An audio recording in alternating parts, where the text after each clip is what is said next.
mardi 14 mars 2017, et cette thématique, variation sur les tréfonds. Souvent, je me suis euh, un peu contenté d'un certain nombre de mots, genre l'intériorité, et ce mot des tréfonds, peut-être même les entrailles, peut-être, je ne sais pas ce que j'ai utilisé, mais je n'ai pas eu recours depuis très longtemps de ce mot des tréfonds. Les tréfonds. Et pourtant, ça indique une certaine, euh, comment dire, il propose une certaine variation sur ce registre de l'intériorité. Le tréfonds,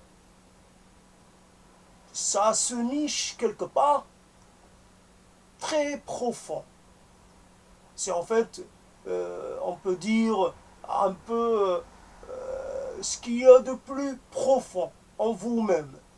On peut aussi le traduire, quelquefois j'ai dû peut-être parler de l'intime de soi, je ne sais pas, c'est peut-être, mais les tréfonds, ça a l'air plus concret quand même que la figure de l'intime de soi.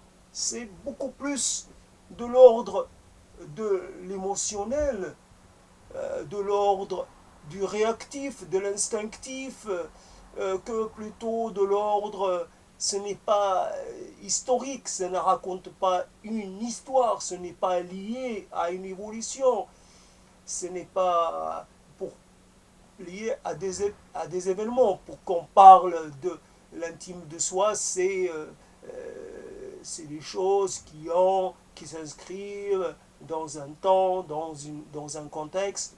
Les tréfonds, c'est qu'au moment où vous voulez exprimer quelque chose et que vous faites, euh, vous avez recours à ce qui est vraiment la chose quand vous mobilisez votre corps, quand vous vous aidez de vos expressions, quand vous comptez sur vos membres pour traduire quelque chose, comment dire, cette chose, vous voulez dire que les choses vous habitent, quand vous êtes, que vous en êtes complètement persuadé, convaincu, que vous essayez de traduire ce que vous essayez de dire et la parfaite réponse ou la parfaite indication sur ce que vous êtes, ce qui vous constitue, ce que vous pensez au fond de vous-même, sans vous cacher derrière quoi que ce soit, sans artifice. Vous dites là les choses telles quelles, nues. C'est les choses qui se nichent au fond de vous-même.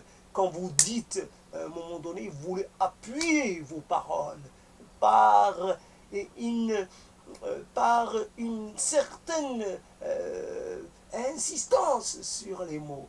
Quand vous utilisez le mot d'une certaine façon, vous avez l'impression de les charger d'une densité particulière. Si ces mots-là, je ne les prononce pas n'importe comment, n'importe où, pour n'importe quelle occasion.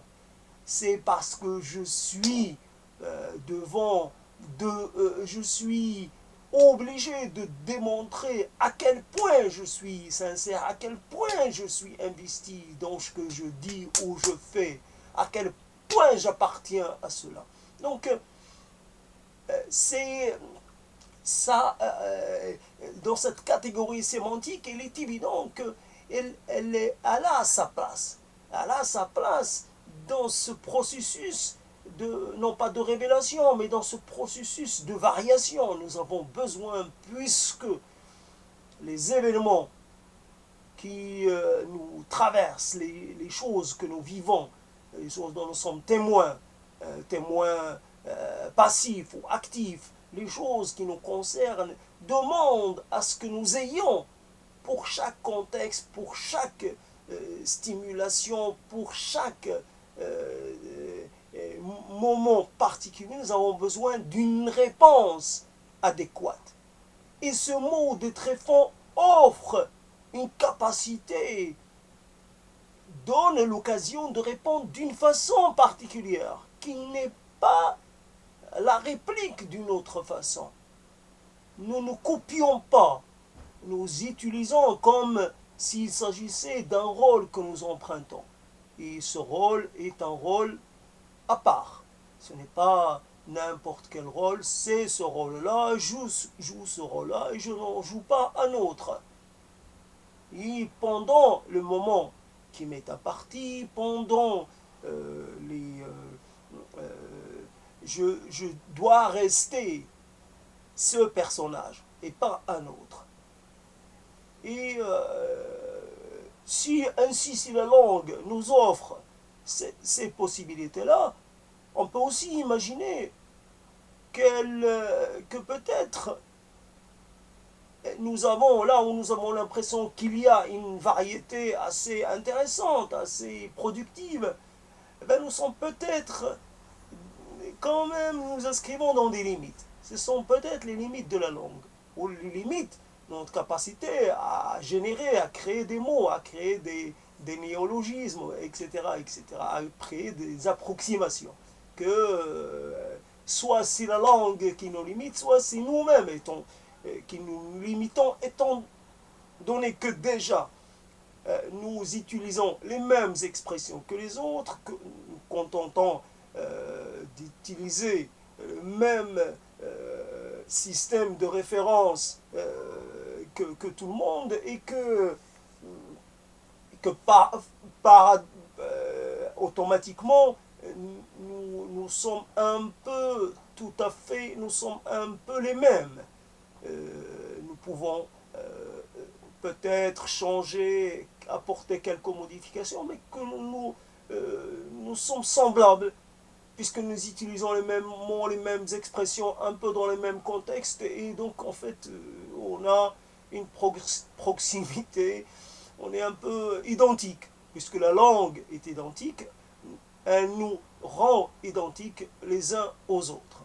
Et ainsi, nous pouvons aussi, selon le contexte évidemment, nous pouvons nous retrouver à emprunter telle expression qu'un autre a emprunté dans un autre, peut-être dans le même contexte, mais qu'il a emprunté dans une autre zone géographique, dans une autre zone temporelle, etc. Ça, comment dire, ça transcende les limites de l'espace-temps finalement. Et en tout cas pour ce qui est du français actuel, l'ancien français c'était peut-être un peu différent, mais en tout cas nous faisons avec la langue que nous avons actuellement, elle va sûrement changer, se modifier avec le temps, mais en attendant qu'il y ait un néo-français, en faisant avec le français du moment. Et donc l'idée est que il est possible soit que nous soyons dotés d'un potentiel tout à fait démesuré au niveau de, des réponses que nous apportons aux différentes situations. Quelquefois, nous nous retrouvons dans l'incapacité d'utiliser les mots ou l'enchaînement de mots qu'il faut. Ou alors nous sentons que les mots ne correspondent pas exactement à la réalité. Ainsi, si je déclare à quelqu'un que je l'aime, en même temps, je peux l'exprimer de plusieurs façons.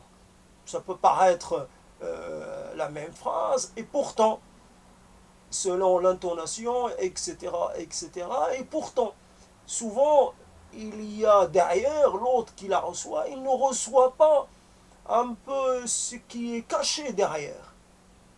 Alors, même quand on dit je t'aime beaucoup, ça crée une nuance, et Dieu sait que c'est une nuance de poids, mais ça ne suffit pas. Alors, on se rend compte que on peut prononcer cette phrase de je t'aime et que en étant extérieur à la phrase, en étant un peu étrange, non pas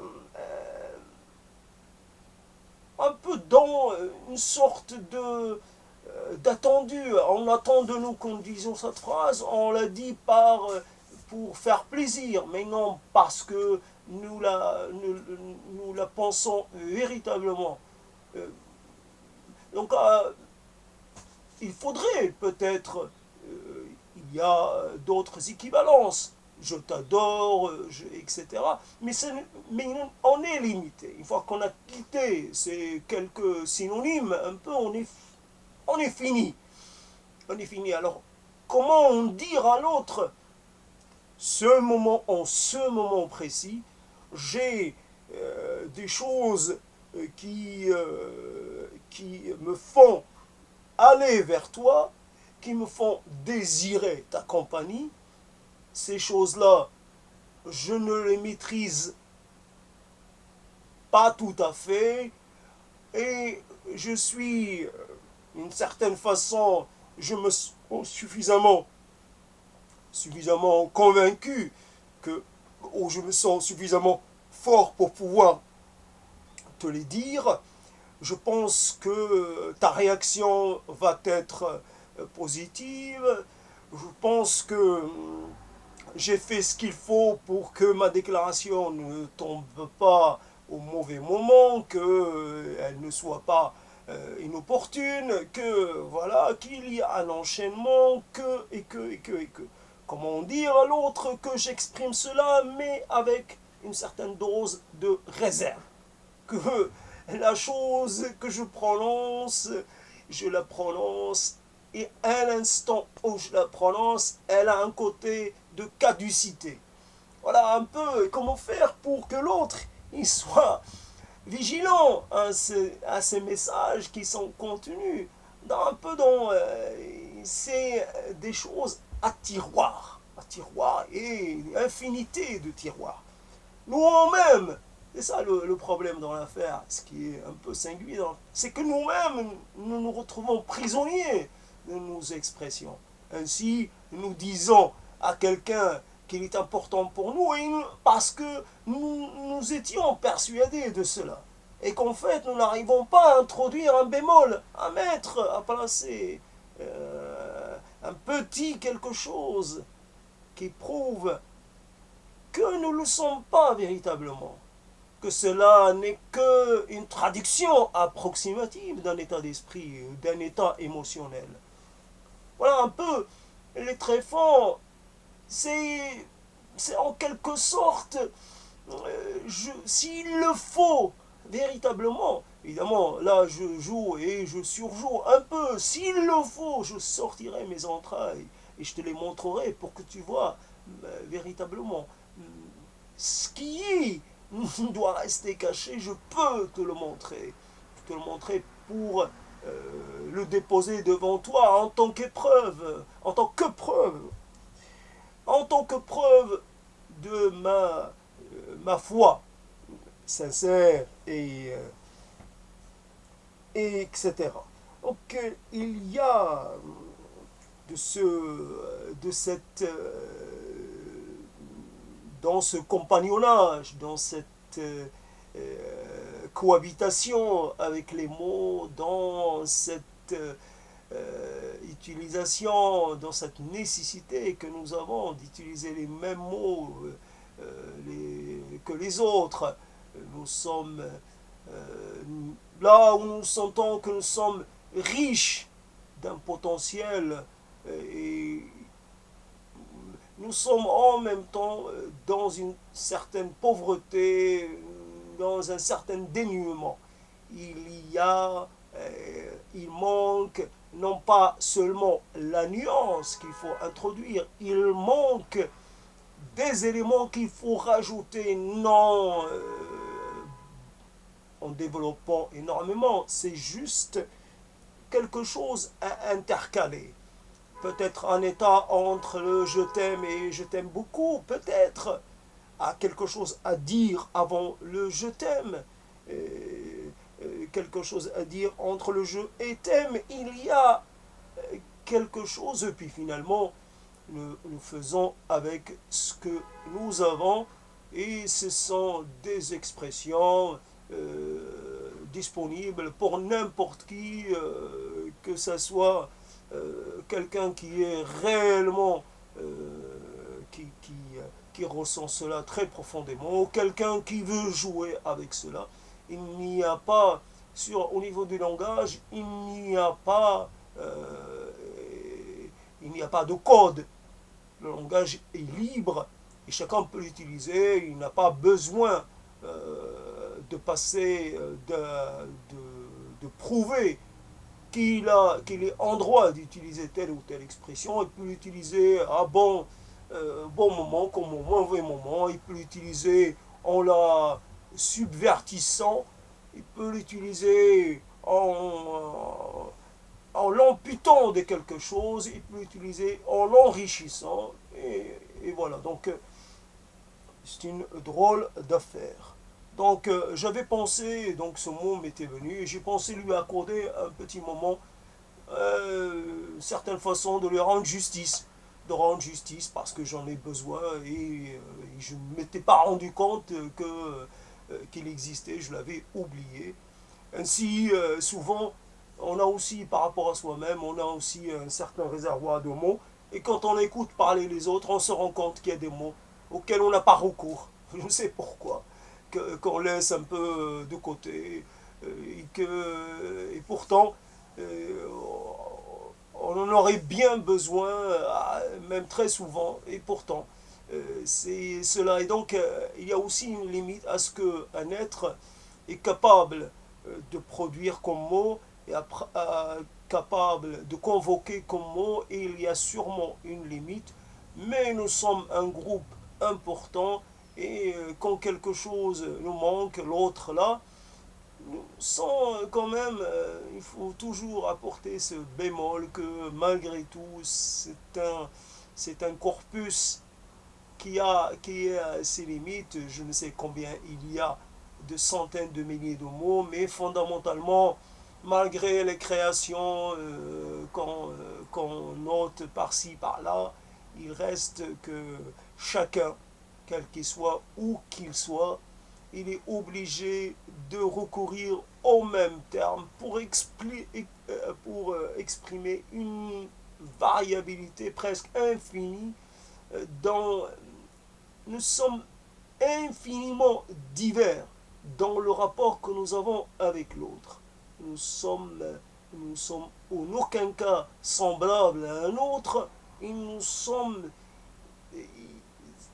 je, et ce qui en fait nous dit, nous amène à dire quelque chose, n'est pas le même chez quelqu'un d'autre, mais quand nous utilisons une expression, l'autre la reçoit dans son acceptation commune et pour lui ça provoque un peu toujours la même réponse, toujours un désir de possession, un désir de compagnonnage, alors qu'en fait une élection, nous t'avons élu pour être l'objet de notre amour, et que fondamentalement ça peut être tout à fait, ça peut vouloir dire un peu le contraire, l'inverse, en tout cas sûrement pas la même chose pour tout le monde, sûrement pas le même désir pour tout le monde. Il y a, on sent que des gens sont peut-être en capacité de nous faire du bien, mais que fondamentalement, ils ne sont pas, euh, ils sont limités, ils n'offrent pas, ils n'offrent pas un caractère de, comment dire, on les sent dans un autre ordre de, je sais pas, de perception ou d'idée, et ce n'est pas notre ordre, c'est juste à un moment donné, c'est comme si nous obéissions à un code, et une fois qu'on est dans on joue un rôle, et que si quelqu'un nous envoie un signal, nous devons répondre par le signal qui correspondant, et que nous n'agissons pas de façon autonome, mais que nous jouons des rôles parce que nous sommes persuadés que cela est la chose à faire. Voilà, la langue à ce moment-là n'est pas d'un grand secours pour exprimer cette diversité et cette sorte d'éclatement, cette sorte de convergence, divergence, ce mouvement qui ne correspond pas, qui un mouvement qui n'a rien de linéaire, qui n'a rien de monolithique, mais qui est un mouvement d'une grande tempétuosité et que finalement, derrière les mots, il y a euh, des courants de pensée il y a tout un univers qui est vraiment d'une grande diversité, souvent un univers un peu, non pas chaotique, mais un univers complexe, d'une complexité et difficile à appréhender, difficile à saisir pour l'autre, et souvent pour nous-mêmes. Donc je m'arrête là pour ce qui est de cette thématique de variation sur les tréfonds.